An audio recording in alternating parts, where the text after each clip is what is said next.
ঘৰ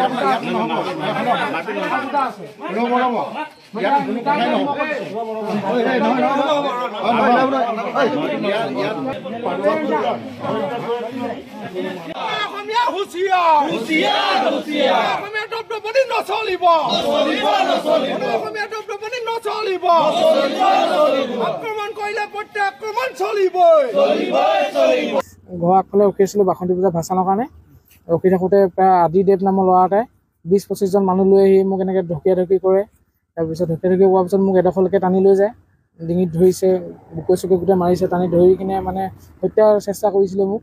তাৰপিছত মা গৈ কিনে ঘৰৰ পৰা প্ৰায় 500 মিটাৰ দূৰত মায়ে গৈ কিনে মোক যেনে তেনে ঘৰলৈ লৈ আহে। ঘৰলৈ লৈ অহাৰ পিছত সিহঁতি আকৌ ঘৰলৈকে আহে। ঘৰত গোটেই গেট চেট ভাঙি দিওঁ কৰিছিলে। তাৰপিছত তাৰপিছত মায়ে গেটখন তলা মাৰি দিলে। সেনেকুৱা অৱস্থাতে মোৰ গোটেই সতীৰ্থখিনি গৈ তাত উপস্থিত হয়। কিহৰ কাৰণে মই গম নাপাওঁ। এইটো ওলাই তোক মাৰিম মই এনেকৈ কৈছে গোটেই। নাম এটা জানো, আদিদেৱ বুলি কয়। আগৰ একো নাই। যি নহয় আমাৰ খিলঞ্জীয়া জাতি জনগোষ্ঠীয় ভৰপূৰ ঠাই লেঙেৰী বাউণ্ডাৰী ডিব্ৰুগড় জিলাৰ। ইয়াতে আমাৰ এজন সতীৰ্থক, তেখেত আছিলে সদৌ ডিব্ৰুগড় জিলা ছাত্ৰ সন্থাৰ সাংগঠনিক সম্পাদক। তেখেতে ঘৰৰ সন্মুখত থিয় হৈ থাকোঁতে কিবা দেৱ নামৰ এজনৰ লগত প্ৰায় 30-40 জনীয়া এটা দল আহি তেখেতক গোলাগোলকৈ প্ৰহাৰ কৰে, মাটিত পেলাই তেখেতক একেবাৰে শেষ কৰি দিব বিচাৰিছিলে। সিমানতে ক্ষান্ত নাথাকি তেখেতক মাকে যেতিয়া এৰুৱাই আনিবলৈ যায় তেওঁলোকৰ মাজৰ পৰা, মাককো তেওঁলোকে অশ্লীল ভাষাৰে গালি গালাজ কৰিছে তেওঁৰ মাতৃক। আৰু তাৰ লগে লগে তেখেতলোকে যেতিয়া ঘৰলৈ ভিতৰলৈ সোমাই যায়, গেট লগাই তেওঁলোকে তেতিয়া ভাবুকি প্ৰদান কৰিছে যে তহঁতক ঘৰ জ্বলাই দিম, ঘৰ ভাঙি পেলাই দিম, অন্যথা আৰু আলিত যদি ওলাই আহ তহঁতক আমি একেবাৰে খতম কৰি দিম, তেনেকুৱা ধৰণৰ বক্তব্য আমি শুনিবলৈ পাইছোঁ। ইয়াক আমি কেতিয়াও সহ্য নকৰোঁ। তেওঁলোকে যিহেতু আক্ৰমণ কৰিছে আমাক অসমীয়া খিলঞ্জীয়া মানুহখিনি, অনা অসমীয়া মানুহে, আমি ইয়াক কেতিয়াও ক্ষমা কৰিব নোৱাৰোঁ তেখেতলোকক। তেওঁলোকে যিহেতু আক্ৰমণ কৰিছে আমি ইয়াক প্ৰত্যাক্ৰমণ আমি জনাম। আৰু ইয়াৰ লগে লগে যদি আমি বাউণ্ডাৰী আৰক্ষী চকী ইতিমধ্যে তেখেতলোকে এজেহাৰ প্ৰদান কৰিছে আৰু তাৰ ভিত্তিত দোষীক তেওঁলোকে গ্ৰেপ্তাৰ কৰি বিচাৰ কৰি কঠোৰৰ পৰা কঠোৰতম শাস্তি প্ৰদান কৰিব লাগিব, অন্যথা আমি কোনোপধ্যে মানি নলওঁ।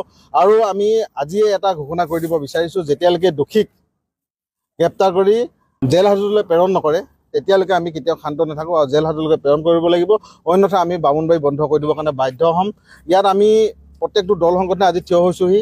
আৰু আমাৰ প্ৰত্যেকটো দল সংগঠনৰ এটাই সিদ্ধান্ত যে দোষীয়ে কঠোৰৰ পৰা কঠোৰতম শাস্তি পাব লাগিব আৰু ইয়াৰ লগে লগে দোষীক জেললৈ প্ৰেৰণ কৰিব লাগিব। আৰু যেতিয়ালৈকে প্ৰেৰণ নকৰিব তেতিয়ালৈকে বাউণ্ডাৰী আমি বন্ধ ৰাখিম। সদৌ ডিব্ৰুগড় জিলা ছাত্ৰ সন্থাৰ সাংগঠনিক সম্পাদক তন্ময় বৰগোহাঁই বাসগৃহত কেইজনমান অনা অসমীয়া ব্যক্তিৰ নেতৃত্বত প্ৰায় 20-25 জনীয়া দলে তেখেতক ঘৰৰ সন্মুখৰ পৰা টানি চোচৰাই বগৰাই লৈ তেখেতক হত্যাৰ চেষ্টা চলাইছিলে। আৰু লগে লগে তেখেতক উক্ত স্থানৰ পৰা তেখেতৰ মাতৃয়ে হতাহতি কৰি তেখেতৰ বাসগৃহলৈ লৈ আহে। আৰু লৈ অহাৰ ফলতো এদল প্ৰায় 20-25 জনীয়া এটা অনা অসমীয়া ব্যক্তিৰ দলে তেখেতৰ বাসগৃহত আহি অত্যাচাৰ কৰিছে। বিভিন্ন গেট ইত্যাদি লণ্ড ভণ্ড কৰাৰ চেষ্টা কৰিছে, তেখেতৰ মাতৃক অশ্লীল অসভ্য গালি গালাজ কৰিছে আৰু বাটে ঘাটে লগ পালে তেখেতসকলে পানে মৰা ভাবুকি প্ৰদান কৰিছে। আৰু এই ক্ষেত্ৰত আমি আঞ্চলিক ছাত্ৰ সন্থাৰ মোৰ হততে কেইজনমান ব্যক্তি পোনপ্ৰথমতে আমি 6জনমান সতীৰ্থ আমি গৈ উক্ত ঘটনাটোত উক্ত ব্যক্তিসকলৰ বাসগৃহলৈ আমি গৈছিলোঁ যে কি কাৰণত এনে ঘটনা সংঘটিত হ'ল সেই বিষয়ে অৱগত হ'বলৈ যাওঁতে তেখেতসকলে প্ৰথমতে আমাৰলৈও তেখেতসকলে চোচা লৈছে। গতিকে খিলঞ্জীয়া মানুহৰ ঘৰত গৈ ছাত্ৰ সন্থাৰ সতীৰ্থ বাসগৃহত গৈ আক্ৰমণ কৰিব, ভয় ভাবুকি প্ৰদান কৰিব, এই কথা আমি মানি নলওঁ। অহা কাইলৈ আৰু আজিয়েই তেখেতসকলক আমি শ্বহীদ বেদীৰ এই প্ৰাংগণলৈ আমি আমন্ত্ৰণ কৰিছোঁ আৰু সদৰলৈ আহি বামুণবাৰী তিনিআলি সদৰলৈ আহি তেখেতসকলে আমাৰ সন্মুখত ছাত্ৰ সন্থাৰ সতীৰ্থগৰাকীক হত্যাৰ চেষ্টা চলোৱা, মাতৃগৰাকীক অসভ্য গালি গালাজ কৰি অপমান কৰা হেতুকে আমি তেখেতসকলক ইয়ালৈ আমন্ত্ৰণ জনাইছোঁ আৰু তেখেতসকলে আহিব লাগিব আৰু ইয়াত আমাৰ সন্মুখত তেখেতসকলে ক্ষমা খুজিব লাগিব। আৰু যেতিয়ালৈকে ক্ষমা নোখোজে এই কথা আমি কিন্তু সহ্য নকৰিম। অহা কাইলৈ আমি বামুণবাৰী সদৰত আমি তীব্ৰ প্ৰতিবাদ সাব্যস্ত কৰিম আৰু ইয়াৰ বিৰোধিতা কৰিম। বামুণবাৰী তিনিআলিত সদৌ অসম ছাত্ৰ সন্থাৰ ডিব্ৰুগড় জিলা সাংগঠনিক সম্পাদক তন্ময় বৰগোহাঁইৰ ওপৰত অনা অসমীয়াই এক পৰিকল্পিতভাৱে আক্ৰমণ কৰি তেখেতৰ ঘৰৰ সন্মুখৰ পৰা উঠাই নি হত্যা কৰাৰ চেষ্টা চলাইছিল নিজৰ মাতৃৰ সন্মুখত।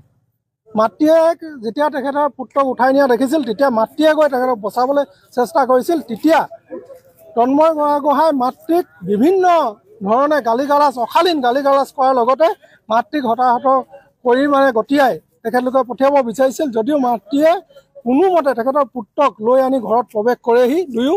কৰাৰ পিছতো উক্ত সেই অনা অসমীয়া দলটোৱে তেখেতলোকৰ ঘৰৰ ভিতৰত আহি উপদ্ৰৱ চলাবলৈ আৰম্ভ কৰে, যিটো কথা ইতিমধ্যে আমাৰ এজেহাৰত প্ৰকাশ পাইছে। আৰু আমি গম পাইছোঁ যে সেই দলটোৱে তন্ময় বুঢ়াগোহাঁইক হত্যা কৰিবৰ কাৰণে আহিছিল, পৰিকল্পিতভাৱে আহিছিল। যদি সেই সময়ত মাতৃ নাথাকিলেহেঁতেন তেতিয়া তন্ময় বুঢ়াগোহাঁই আজি আমাৰ মাজৰ পৰা নহ'লহেঁতেন।